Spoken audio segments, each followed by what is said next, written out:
ہم وزیر اعلیٰ عثمان بزدار اور چیئرمین ہمارے پارٹی کے اور وزیر اعظم عمران خان صاحب کی خواہش پہ عشرہ رحمت العالمین منا رہے ہیں، اور عشرہ رحمت اللہ منانے کا مقصد جو تھا وہ صرف یہ نہیں تھا کہ ہم چراغاں کریں یا ہم نعتیں پڑھیں، یہ بھی بہت امپورٹنٹ حصہ ہے کہ ہم چراغاں کرتے ہیں۔ ہمارے واسا نے بہت اچھا کیا، نعتوں کی محفلیں تو میں روزانہ اٹینڈ کر رہا ہوں، لیکن اس کا سب سے بڑا جو مقصد تھا کہ جو سیرت النبی ہے، اس کے اقوال زرعی ہیں، وہ ہم اپنی آنے والی نسلوں تک پہنچائیں، اپنے آفیسرز تک پہنچائیں، اگر ان کو یاد بھی ہے تو ہم ان کو ریپیٹ کریں۔ اور انہوں نے عشرہ اس لیے کہہ دیا کہ ہم اس کو بار بار ریپیٹ کریں گے، ہر سال ریپیٹ کریں گے، اور جو یہ محفل ہے اور یہ جو حضور صلی اللہ علیہ وسلم کی زندگی کے نمونے ہیں، وہ ہم ہر وقت جو ہے ہم بھی کسی سے سنتے آئے ہیں اور ہمیں آگے بیان کرنا ہے، اور یہ سلسلہ انشاءاللہ جو ہے جاری رہے گا۔ ابھی ایم ڈی صاحب نے کہا کہ کی محمد سے وفا تو نے تو ہم تیرے ہیں، یہ جہاں چیز ہے کیا لوح و قلم تیرے ہیں۔ تو یہ اس کی بہت ایک ڈیپتھ ہے، اور اس ڈیپتھ کو سمجھنے کے لیے اسلامی ہسٹری کو آپ کو سٹڈی کرنا پڑے گا۔ جیسا کہ وزیر اعظم صاحب نے کہا کہ 625 میں مسلمان کچھ بھی نہیں تھے، اور 636 میں مسلمان پرشین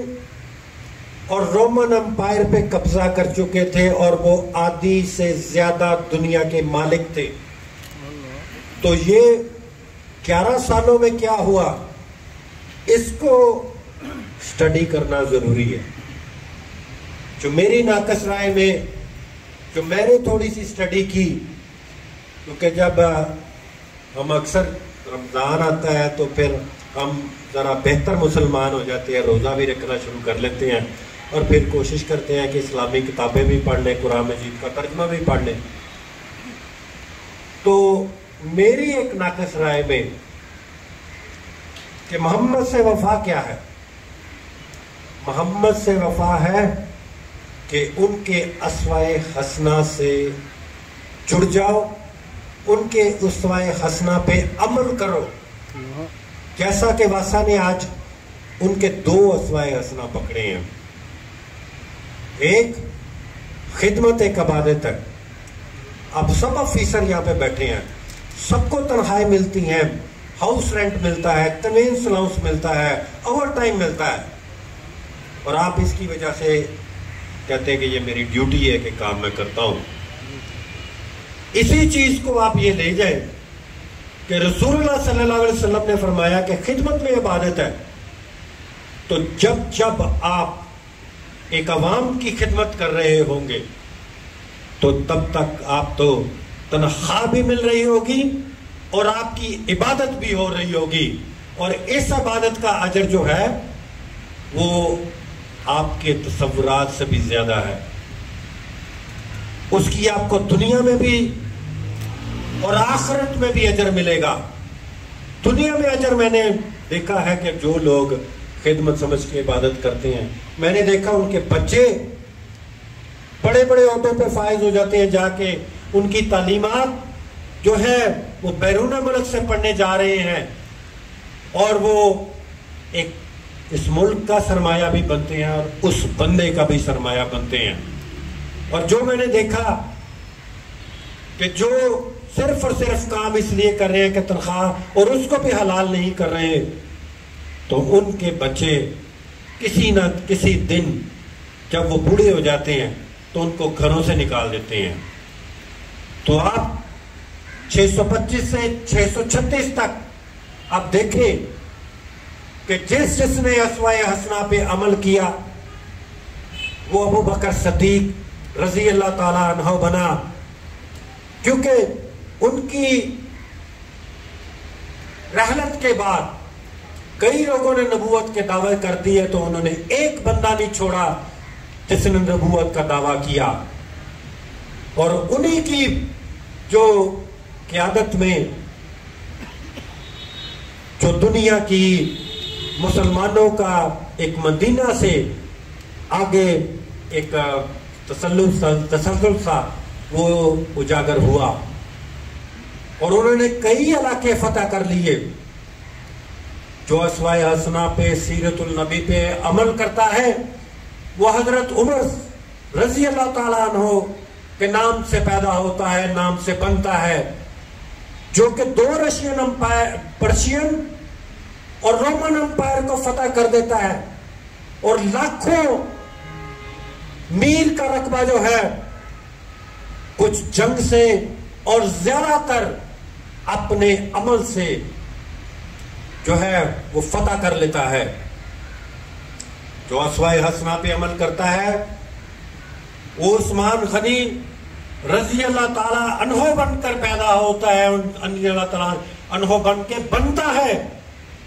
کہ جس کے پاس جتنی دولت ہوتی ہے وہ اسلام کی راہ میں قربان کر دیتا ہے، اور یہ نہیں سوچتا کہ میرے گھر میں کیا ہے۔ جو اسوہ حسنہ اور نبی صلی اللہ علیہ وسلم کی سیرت پہ عمل کرتا ہے وہ حضرت علی بنتا ہے، اور وہ جو اب حضرت علی بنتا ہے تو خیبر کا قلعہ ریت کی طرح فتح ہو جاتا ہے، اور جب غزوہ خندق ہوتی ہے تو خندق اس لیے کھودی جاتی ہے کہ ڈیفنس کے لیے۔ تو عرب کا ایک بہت بہادر انسان اپنے گھوڑے پہ وہ خندق کو کراس کرتا ہے اور کہتا ہے، چیلنج کرتا ہے حضور صلی اللہ علیہ وسلم کو کہ لاؤ جو تم سے سب سے بہادر انسان ہے میرے مقابلے میں لے کے آؤ۔ تو حضرت محمد صلی اللہ علیہ وسلم، حضرت علی بہت چھوٹے تھے اس وقت میدان میں، ان کو تلوار دے کے بھیج دیتے ہیں۔ تو وہ پہلے مذاق اڑاتا ہے ان کا کہ یہ لڑکا آپ نے بھیج دیا۔ تو مجھے اس حاضب کا نام یاد نہیں آ رہا۔ تو حضرت علی ان کا مقابلہ کرنے گئے اور بہت چھوٹے تھے، اور وہ عرب کا سب سے بڑا، آپ خود امیجن کریں کہ وہ بندہ جو ایک خندق کراس کر کے آ سکتا ہے اپنے گھوڑے پہ باہر سے دوڑا کے، وہ کیا چیز ہوگی۔ تو حضرت علی نے کہا اچھا تم مقابلہ کر کے دیکھو۔ جب مقابلہ سٹارٹ ہوتا ہے تو یقین کریں کہ حضرت علی اس کی تلوار کو توڑ دیتے ہیں۔ جب حضرت علی تلوار کو توڑ دیتے ہیں، اس کو ریز کر دیتے ہیں، تو وہ غصے میں حضرت علی کے منہ پہ تھوک دیتا ہے، توبہ نعوذ باللہ۔ تو حضرت علی کی تلوار اس طرح تھی کہ شاید اس کا سر قلم کر دیتے 1 منٹ میں، لیکن جب وہ تھوک دیتے ہیں تو حضرت علی رک جاتے ہیں اور چکر لگاتے ہیں، اور چکر لگا کے جب ان کا غصہ اس تھوک کی وجہ سے ٹھنڈا ہوتا ہے تو وہ آ کے اس کا سر قلم کر دیتے ہیں۔ تو لوگ پوچھتے ہیں کہ آپ نے جب اس وقت وہ پہلوان قابو آیا ہوا تھا تو اس وقت کیوں نہیں کیا؟ تو انہوں نے کہا میرے نبی نے سکھایا کہ اس وقت اگر میں کر دیتا تو وہ میرا ذاتی غصہ تھا، میں نے سر قلم اس وقت کیا جب میرا غصہ ٹھنڈا ہوا، تاکہ یہ میری ذاتی انا پیچھے چھوڑ دی جائے، میری ذاتی انا میرے ثواب کے راہ میں رکاوٹ نہ آ جائے۔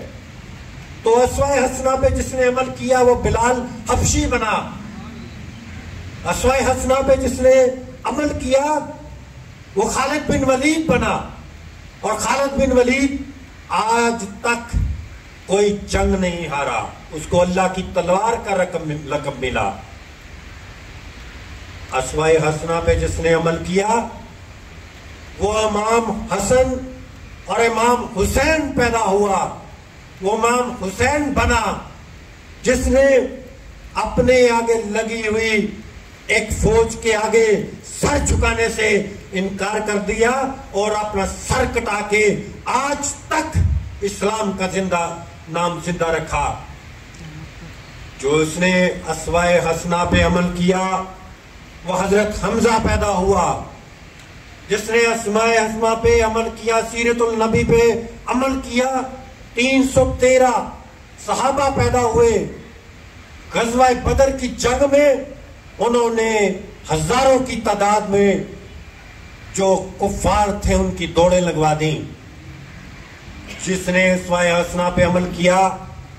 وہ زوار بن ازور پیدا ہوا، اور زوار بن ازور وہ صحابی تھے کہ جب وہ دشمن کے ساتھ بڑی بڑی جنگوں میں لڑنے جاتے تھے، کہتے ہیں کہ اس وقت جو پرشین امپائر تھی یا رومن امپائر تھی وہ لاکھوں کی تعداد میں لڑنے آتے تھے. ان کے پاس ہاتھی ہوتے تھے، ان کے پاس جسموں پہ بننے والی بڑے زبردست قسم کی جو ہے وہ ذرہ بند ہوتی تھیں، تلواریں ہوتی تھیں، بہترین قسم کے ہتھیار ہوتے تھے. ان کی پہلی صفوں میں ہاتھی کھڑے ہوتے تھے، دوسری صفوں میں گھوڑے کھڑے ہوتے تھے. تو وہ کیا کرتے تھے کہ اپنی جو پروٹیکشن تھی، جو اپنی ازوار پہنے ہوتے تھے وہ اتار کے پھینک دیتے تھے اور خالی تلوار کے ساتھ دشمن کی صفوں میں گھس جاتے تھے اور کہتے تھے کہ جس دن اللہ نے مجھے موت دینی ہے تو یہ جو میری زوار ہے، جو یہ میری پروٹیکشن ہے، اس نے کچھ نہیں کرنا. اس سے کیا ہوتا تھا کہ وہ دشمن کی صفوں میں گھس کے ان کو ان پلانٹ کر دیتے تھے، اور جس کی وجہ سے جو ادھر کے دوسری طرف کے جو ہمارے صحابہ تھے وہ ان پہ اٹیک کرتے تھے اور ان کو ناشت و نابود کر دیتے تھے. جب اسوائے حسنہ پہ عمل کرتے ہو، ان کی زندگی کے سارے سبق ہمارے پہ، ہم تو ایک گناہگار لوگ ہیں، تو جب ان کی اسوائے حسنہ پہ عمل کرتے ہو تو حضرت حمزہ پیدا ہوتے ہیں، زہر بن حارثہ پیدا ہوتے ہیں، ابو ہریرہ پیدا ہوتے ہیں. اور کمانڈروں کی بات کروں تو طارق بن زیاد پیدا ہوتے ہیں، جو کہتے ہیں کہ میں افریقہ فتح کرنے جا رہا ہوں. جب افریقہ کو وہ کراس کرتے ہیں تو کچھ لوگ ڈر رہے ہوتے ہیں کہ یہ بہت بڑی فوج سے مقابلہ ہونے جا رہا ہے. تو ان کا ایمان، جو کہ حضور صلی اللہ علیہ وسلم نے ان کا ایمان پختہ کیا ہوتا ہے، وہ کہتے ہیں کہ کشتیاں جلا دو، کیونکہ ان کو پتا تھا کہ جب خدا اور اس کے رسول کو سامنے رکھ کے، اس پہ ایمان رکھ کے کسی بھی جنگ میں جاؤں گا، اس جنگ کو فتح کر کے ہی آؤں گا. تو کشتیاں جلا دی اور یورپ کو فتح کر لیا. اور جو اسوائے حسنہ پہ عمل کرتے ہیں ان میں محمد بن قاسم پیدا ہوتے ہیں، جو کہ ایک ہندو کی لڑکی کی ایک خط پہ سندھ میں آتے ہیں اور راجہ دہر کا نیست و نابود کر دیتے ہیں. آج ہمارے میں صرف کمی ہے، اور جو وزیر اعظم بھی کہتے ہیں کہ ہمارے میں کوئی کمی ہے تو صرف اس بات کی کمی ہے کہ ہم نے اپنی لو یا اپنی ڈیمانڈز اللہ کی بجائے عام انسانوں پہ لگا دی ہیں کہ شاید مجھے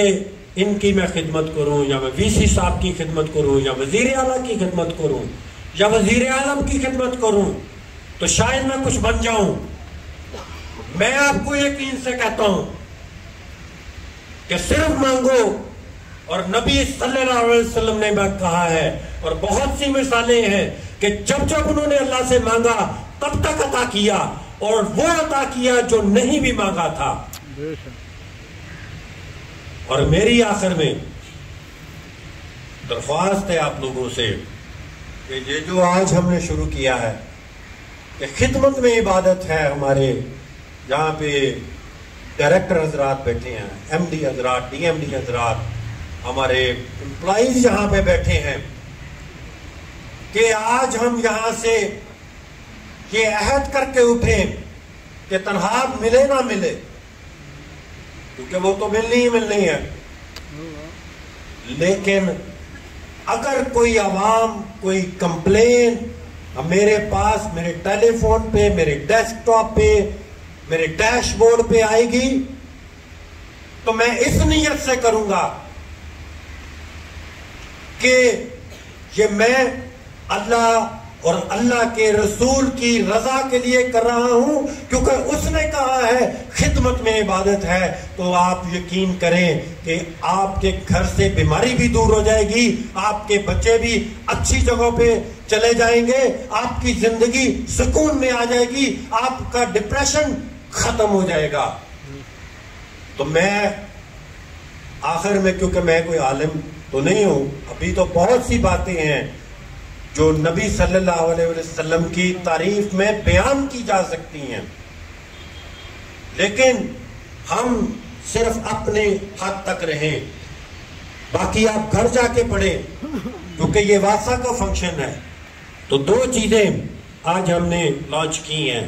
خدمت ایک عبادت ہے, وہ آپ نے کرنا ہے, اور دوسرا ہم ہر مسجد میں رسول اللہ صلی اللہ علیہ وسلم کی حدیث کہ پانی ضائع مت کرو چاہے دریا کے کنارے کیوں نہ بیٹھے ہو. ہم وضو کرتے وقت بہت پانی ضائع کرتے ہیں, ہم گھر میں نہاتے وقت بہت پانی ضائع کرتے ہیں, ہم برش کرتے وقت نلکا کا کھلا چھڑا ہوتا ہے, ہم شیو کرتے وقت ایک مگ کا استعمال نہیں کرتے بلکہ نلکا ہی کھلا چھوڑا ہوتا ہے.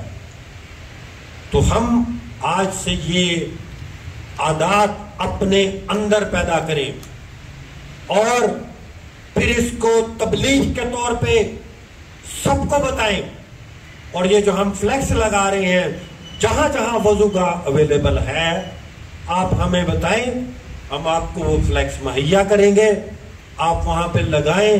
اور وہ آپ کا صدقہ جاریہ ہوگا. وآخر دعوانا الحمدللہ رب العالمین.